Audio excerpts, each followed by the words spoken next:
Voter তালিকায় SIR এর আগে এবারে কিন্তু প্রথমে রেশন কার্ডে এসআইআর জাতীয় অর্থাৎ ঝাড়াই বাছাই করার চেষ্টা হবে। বহু ধনী মানুষ বিনা পয়সায় রেশন তুলছে সারা দেশ জুড়ে। কেন্দ্রীয় সরকার কিন্তু এবার বিষয়টা নিয়ে আয়কর দপ্তরের কাছে রিপোর্ট চেয়ে পাঠিয়েছে। কারা আয়কর দেয় তার তথ্য এবং তারা বিনা পয়সায় রেশন নেয় এরকম কয়েক কোটি লোক পাওয়া গেছে দেশে। দেশের কথা ছেড়ে দিন, আমার আপনার পাড়ায় একটু খোঁজ নিন তো, আছে না? আমরা কতটা অসৎ বলুন তো। হ্যাঁ, অসৎ আমরা কথাটাই আমি সচেতনভাবে ব্যবহার করছি। আমার আশেপাশে, আপনার আশেপাশে চাকুরিজীবী বাড়িতে আমার পাড়ায় যেমন আছে, যে এলাকায় 4-5জন চাকুরি করে, রেশনের লাইনে বস্তা ভর্তি করে রেশনের মাল নিয়ে যে এতটুকু লজ্জা দ্বিধা, এদের লাজ লজ্জা কিচ্ছু নেই। সংখ্যাটা শুধু চাকুরি করলেই পয়সা অনেক তা নয়। ব্যবসায়ী আছে 70-80 বিঘা জমির মালিক, বিরাট ব্যবসার মালিক, অথচ অনেকে আবার নিজে যায় না, বাড়ির কাজের লোককে বা অন্যকে দিয়ে পাঠায় সেই রেশনের চাল, এখন তো আটা, সেইগুলো নিয়ে যায় বস্তা ভরে ভরে ফ্রিতে, নির্লজ্জ বেহায়ার মতন। আর এই আমরাই বলি আমাদের দেশের নেতারা চোর, অমুক চোর তমুক চোর, অথচ সবচেয়ে বড় চুরি করে বসে আছি আমরা। এবার আপনারা বলতেই পারেন, দাদা নেতা মন্ত্রীরা কোটি কোটি টাকা ঝেড়ে দিচ্ছে আর আমি বা আমার পাড়ার অমুকে সে এই মাসেই চাল আর একটু আটা নিলেই দোষ। এই একটা দুটো করে কয়েক কোটি মানুষ আছে এইরকম। ভাবুন তো, এই পয়সাটা সরকারি পয়সা বলেতে কিছু হয় না, আমার আপনার ট্যাক্সের টাকাই কিন্তু এনারা নিচ্ছে। এই জায়গাটা আমি এর আগে অনেক দিন আগে একটা ভিডিও করেছিলাম, এটা অনেক আগে ধরা উচিত ছিল। যে মানুষগুলোর লাজ লজ্জা নেই এতটুকু যে গরিব মানুষ রেশন পাবে, এটা স্বাভাবিক ব্যাপার। আরও বেশি পরিমাণে পাক, তারা 100 বার পাক। যার অভাব আছে তাদেরকে আরও বেশি করে সুযোগ সুবিধা দেওয়া হোক সরকারি তরফ থেকে।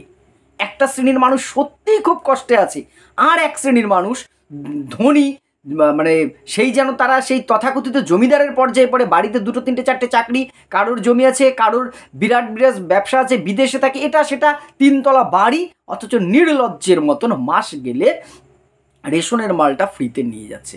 কেন তারা এই ধরনের সাবসিডি পাবে একবার বলুন তো?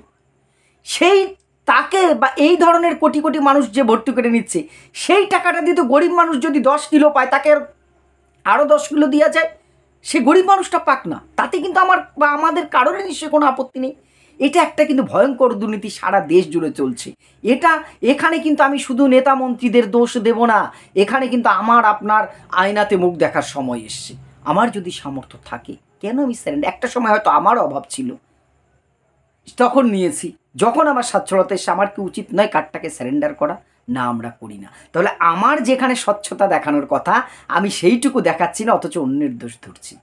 ব্যক্তিগতভাবে আমি অনেক দিন আগেই রেশন কার্ডটি বিডিও অফিসে যে নিজে স্যারেন্ডার করে এসেছি, অনেক আগে সেটা, যে না, কারণ সে সময় অভাব ছিল, একটা সময় আমরাও সাবসিডি পেয়েছি।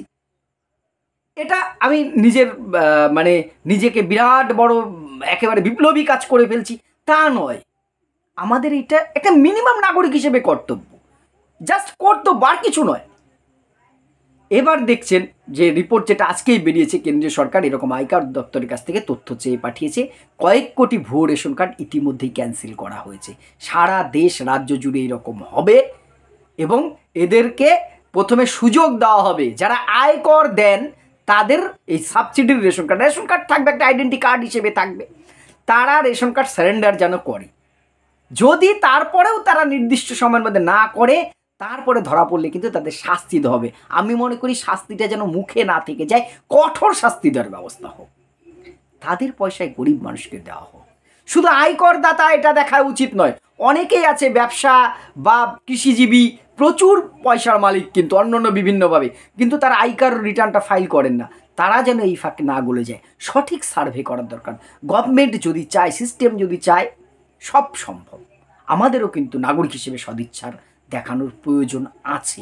আমরা যারা স্বাচ্ছন্দ্যে আছি একটু, তাদের উচিত সেইটাকে কিন্তু স্যারেন্ডার করে দেওয়া। বা মানুষ যদি আমরা এইটুকু যদি স্যাক্রিফাইস না করি, তাহলে আমার দেশে কেনই হচ্ছে না, আমার রাজ্যে কেন হচ্ছে না, সেটা ভাবাও কিন্তু অন্যায় আমার মনে হয়। আর একটা আমার যেটা প্রস্তাব মনে হয়, আপনারা কমেন্ট জানাবেন, এই রেশনে এই ডোর টু ডোর এই দেওয়াটা বন্ধ হওয়া উচিত। এই মাঝখানে সরকার হয়তো 1 কিলো চালের জন্য 30 টাকা বরাদ্দ করছে, কিন্তু যে চালটা গ্রাহক পাচ্ছে মাঝখানে 3-4 বার সেটা চেঞ্জ হয়ে যেটা পাচ্ছে সেটা খাওয়ার যোগ্য থাকছে না।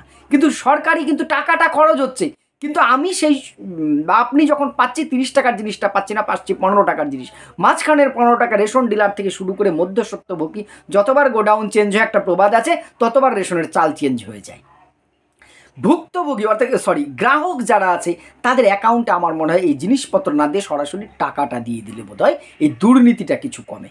মাঝখানে মধ্যস্বত্বভোগী যারা আছে, যারা ওই চেটে নিচ্ছে, মাঝখান থেকে লাভটা খেয়ে নিচ্ছে, লাভের গুড় পিঁপড়ে খেয়ে নিচ্ছে, আমি রেশন তুলছি না, নিতে পারছি না, আমার টন্য কেউ নিয়ে নিচ্ছে, কারা এই দুর্নীতি সারা দেশ জুড়ে করছে আমাদের রাজ্যে সেটা আমরা জানি। এটা মনে হয় বন্ধ হতো। যেমন বিভিন্ন স্কিম আছে রাজ্য সরকারের বা কেন্দ্রীয় সরকারের, ডাইরেক্ট অ্যাকাউন্টে তো এখন টাকা দেওয়া হয়। এইটাও আমার মনে হয় অ্যাকাউন্ট টু 5 জন মানুষের রেশনের জন্য বরাদ্দ, তোমার মাসে চাল গম মিলে সরকারিতে একটা খরচ আছে যে 400 টাকা, তাকে 400 টাকা অ্যাকাউন্টে দিয়ে দিলে বোধহয় আমার মনে হয় অপচয়টা কমবে, দুর্নীতিটা কমবে, মধ্যস্বত্বভোগী যারা আছে তারা কমবে। আর কীভাবে রেশন দুর্নীতিটা থামানো যায় এবং এই যে কেন্দ্রীয় সরকার যে প্রকল্পটা, যে ইচ্ছাটা নিয়েছে, সেটা আপনি কতটা সমর্থন করেন অবশ্যই জানাবেন। বিকল্প আর কী পদ্ধতি হতে পারে কমেন্টে অবশ্যই জানাবেন। ভিডিওটি ভালো লাগলে শেয়ার করবেন। ধন্যবাদ।